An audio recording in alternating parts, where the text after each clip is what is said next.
Hello, students. Today we have to discuss the discovery of antibodies, the famous experiment of Tiselius and Kabat. So in 1939, Tiselius and Kabat have conducted an experiment and then they discovered antibodies. So in addition to antibodies, we see that there was another experiment,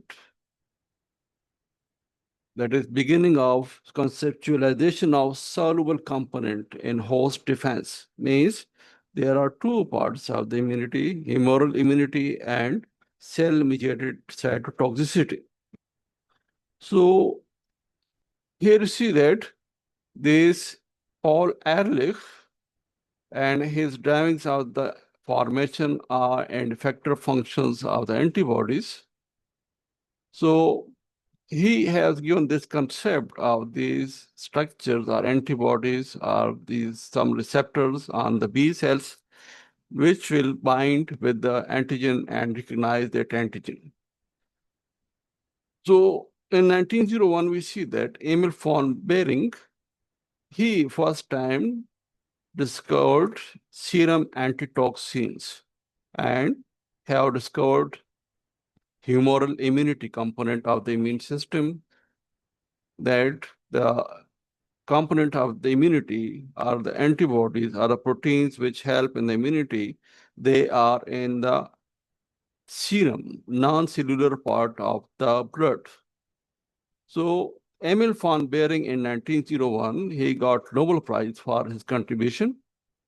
So Emil von Behring have done this simply that, for example, he took, and also he developed the concept of passive immunity, because he immunized a sheep with some pathogen, and then he, after immunization, he got the immune response, and then he took out the blood from that sheep, and from that sheep, they removed the blood, and from that blood, with the help of centrifugation, removed the cells and isolated the serum, and then he took that serum without cells and injected in a new unimmunized sheep, and then he challenged it with the pathogen, and he got this information that this liquid part of the blood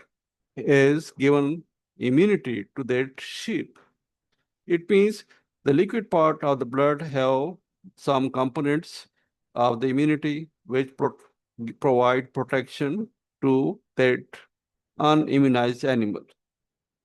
So one thing was confirmed, that the immunity component lies in the blood, and then Emil von Behring experiment, it was confirmed that this component is in the non-cellular part of the blood, that is humoral immunity, or it's in the serum. The serum antitoxins he discovered.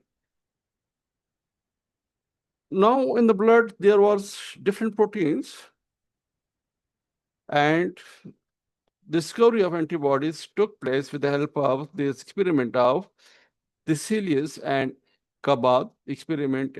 They conducted their experiments in 1939. So serum is fluid phase that remains after blood clotting. Antibodies are also found in other secretions. So serum protein electrophoresis, with the help of electrophoresis, you can see this blue line, and this blue line, they took this blood from the immunized animal and isolated the serum, and then they isolated and separated the proteins of the serum with the help of electrophoresis, and they got 4 peaks. In the first peak, they got albumin, the second alpha protein and beta proteins and gamma proteins or gamma globulins. So they immunized animal, then they got this serum of the immunized animal, and then they converted or divided that serum of immunized animal in two fractions. One fraction they electrophorest and they got these four peaks, and the other component, other fraction was then reacted with antigen, and then they got some precipitates. They centrifuged down those precipitates, and the supernatant was again run on the electrophoresis, and they got this black line that it is having the albumin and alpha protein the same amount, beta protein the same amount, albumin in the same amount, but the gamma globulin fraction was its concentration reduced. It means that this gamma globulin is the fraction which contains the antibodies. So they focused on this gamma globulin part of the proteins. They purified and then they worked further on it. And then we see that this Porter and Edelman has given us this Y-shaped antibody structure. So it's a very important contribution of Kabat and Theselius in 1939 that they extended the work of Emil von Behring, and then in the serum, they found that the gamma globulin fraction have the antibodies in it. Okay, thank you.